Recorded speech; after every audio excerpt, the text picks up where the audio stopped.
എല്ലാ വിദ്യാർത്ഥികൾക്കും പുതിയൊരു വീഡിയോയിലേക്ക് സ്വാഗതം.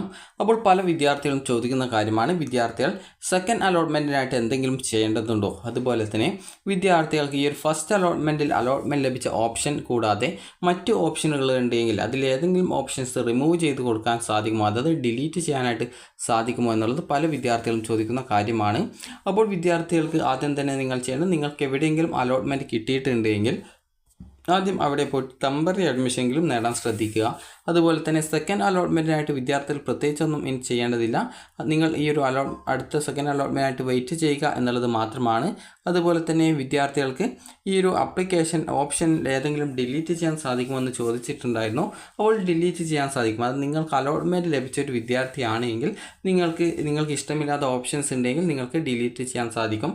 അപ്പോൾ നിങ്ങൾ ചെയ്യേണ്ടത്, നിങ്ങൾക്ക് ഏത് സ്കൂളിലാണോ അലോട്ട്മെൻറ്റിനായിട്ട് നിങ്ങൾ ടെമ്പററി അഡ്മിഷനായിട്ട് പോകുന്നത് ആ ഒരു സ്കൂളിൽ പോവുക. അപ്പോൾ നിങ്ങൾക്കൊരു ഉദാഹരണം പറയുകയാണെങ്കിൽ, നിങ്ങളൊരു 10 ഓപ്ഷനാണ് കൊടുത്തിട്ടുള്ളത് എന്ന് കരുതുക. 10 ഓപ്ഷനാണ് കൊടുത്തിട്ടുള്ളത്. അപ്പോൾ ഈ ഒരു 10 ഓപ്ഷനിൽ നിങ്ങൾക്കൊരു 7ാമത്തെ ഓപ്ഷനാണ് കിട്ടിയത് എന്ന് കരുതുക. അപ്പോൾ ഇതിന് താഴെയുള്ള 8, 9, 10 ഓപ്ഷൻ ഓട്ടോമാറ്റിക്കലി ഡിലീറ്റ് ആവും. അപ്പോൾ അതിനുശേഷം ബാക്കിയുള്ള ഓപ്ഷൻസ് 1 മുതൽ 6 വരെയുള്ള ഓപ്ഷനാണ്. അപ്പോൾ നിങ്ങൾക്ക് ഈ ഒരു 4ാമത്തെ ഓപ്ഷൻ വേണ്ട, അതുപോലെ തന്നെ ഈ ഒരു 6ാമത്തെ ഓപ്ഷൻ നിങ്ങൾക്ക് വേണ്ട എന്ന് കരുതുക. ഇത് രണ്ടിനും റിമൂവ് ചെയ്യണം. അങ്ങനെയെങ്കിൽ നിങ്ങൾ ചെയ്യേണ്ടത്, നിങ്ങൾക്ക് ഏത് സ്കൂളിലാണോ അലോട്ട്മെൻറ്റ് കിട്ടിയിട്ടുള്ളത് ആ ഒരു സ്കൂളിൽ നിന്നും നിങ്ങൾക്കൊരു ഫോം കിട്ടും. അപ്പോൾ ആ ഒരു ഫോം ഫില്ല് ചെയ്യുക. ഫില്ല് ചെയ്യുന്ന സമയത്ത് നിങ്ങൾക്ക് ഈ ഒരു അലോട്ട്മെൻറ്റ് നമ്പർ എത്രാമതാണ്, അതായത് ഈ ഒരു ഓപ്ഷൻ നമ്പർ 4ാമത്തെ ഓപ്ഷൻ, അതുപോലെ തന്നെ 6ാമത്തെ ഓപ്ഷൻ, അതുപോലെ ആ ഒരു ഓപ്ഷൻ ഏത് സ്കൂളാണ് വരുന്നത്, ഏത് കോഴ്സ് കോമ്പിനേഷനാണ് വരുന്നത് എന്നിവ കറക്റ്റായിട്ട് രേഖപ്പെടുത്തി സ്കൂളിൽ അപേക്ഷ നൽകി കഴിഞ്ഞാൽ നിങ്ങൾക്ക് വേണ്ടാത്ത ഏത് ഓപ്ഷനാണ് അത് റിമൂവ് ചെയ്ത് കൊടുക്കാവുന്നതാണ്.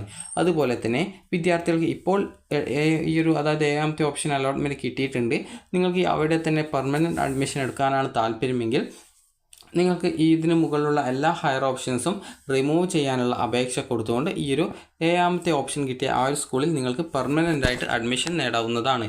അപ്പോൾ അതുകൊണ്ട് തന്നെ വിദ്യാർത്ഥികൾ ശ്രദ്ധിക്കേണ്ടത്, നിങ്ങൾക്ക് താല്പര്യമില്ലാത്ത ഓപ്ഷൻസ് ഡിലീറ്റ് ചെയ്യാനുള്ള അവസരം നിങ്ങൾക്കുണ്ട്, എന്നാൽ അത് റീഅറേഞ്ച് ചെയ്ത് കൊടുക്കാനുള്ള ഓപ്ഷൻ ഇല്ല. കാര്യം വിദ്യാർത്ഥികൾ ശ്രദ്ധിക്കുക. കാരണം പല വിദ്യാർത്ഥികളും ചോദിച്ച കാര്യമാണ്, 1ാമത്തെ ഓപ്ഷനെ 2ാമതായിട്ടും 10ാമത് കൊടുത്തതിന് 1ാമതായിട്ടും ഇനി എഡിറ്റ് ചെയ്യാൻ സാധിക്കുമെന്നുള്ളത് ഒരിക്കലും സാധിക്കുന്നതല്ല. നിങ്ങൾക്ക് ഏതെങ്കിലും ഓപ്ഷൻസ്, അതായത് വേണ്ടാത്ത ഏതെങ്കിലും ഓപ്ഷൻസ് ഉണ്ടെങ്കിൽ അത് റിമൂവ് ചെയ്ത് കൊടുക്കാനുള്ള അവസരമാണ് വിദ്യാർത്ഥികൾക്ക് നിലവിൽ ഉള്ളത്. അപ്പോൾ നിങ്ങൾക്ക് ഈ ഒരു ഓപ്ഷൻസ് ഡിലീറ്റ് ചെയ്യാൻ നിങ്ങൾ ചെയ്യേണ്ടത്, സ്കൂളിൽ നിങ്ങൾക്ക് ഏത് സ്കൂളിലാണോ അലോട്ട്മെൻറ്റ് ലഭിച്ചിട്ടുണ്ടായിരുന്നത് ആ ഒരു സ്കൂളിലെ പ്രിൻസിപ്പാളിന്, അതായത് ആ ഒരു സ്കൂളിൽ നിന്ന് ഒരു ഫോം കിട്ടും. ആ ഒരു ഫോം ഫില്ല് ചെയ്ത് നിങ്ങൾ സ്കൂളിൽ നൽകി കഴിഞ്ഞാൽ നിങ്ങൾക്ക് വേണ്ടാത്ത ഓപ്ഷൻസ് റിമൂവ് ചെയ്യും. അതുപോലെ തന്നെ ആ ഒരു അപേക്ഷ നൽകുന്ന സമയത്ത് ശ്രദ്ധിക്കേണ്ടത്, നിങ്ങൾക്ക് വേണ്ട ഓപ്ഷൻ നമ്പർ കൊടുക്കരുത്. കാരണം അറിയാതെ കൊടുത്തു പോയി കഴിഞ്ഞാൽ അത് റിമൂവ് ചെയ്ത് കളയുന്നതായിരിക്കും. അതുകൊണ്ട് തന്നെ ഈ ഒരു അപേക്ഷ സമർപ്പിക്കുന്ന വിദ്യാർത്ഥികൾ പ്രത്യേകം ആ ഒരു കാര്യം ശ്രദ്ധിക്കേണ്ടതാണ്. അതുപോലെ വിദ്യാർത്ഥികൾക്ക് ഇനി സെക്കൻഡ് അലോട്ട്മെൻറ്റിനായിട്ടോ തേർഡ് അലോട്ട്മെൻറ്റിനായിട്ടോ ഇനി അപേക്ഷയിൽ മറ്റു വിവരങ്ങളോ അല്ലെങ്കിൽ പുതിയ ഓപ്ഷൻ ചേർക്കുന്നതിനോ സാധിക്കുന്നതല്ല. അക്കാര്യം വിദ്യാർത്ഥികൾ പ്രത്യേകം ശ്രദ്ധിക്കേണ്ടതാണ്. ഇനി വിദ്യാർത്ഥികൾക്ക് അപേക്ഷ എഡിറ്റ് ചെയ്യാൻ സാധിക്കുന്നത് സപ്ലിമെൻ്ററി ഘട്ടത്തിൽ മാത്രമാണ്. അപ്പോൾ നിങ്ങൾക്ക് ഈ ഒരു വീഡിയോ ഉപകാരപ്രദമായിട്ടുണ്ടെന്ന് കരുതുന്നു. ഉപകാരപ്രദമായിട്ടുണ്ടെങ്കിൽ ലൈക്ക് ചെയ്യുക, ഷെയർ ചെയ്യുക. Thank you for watching.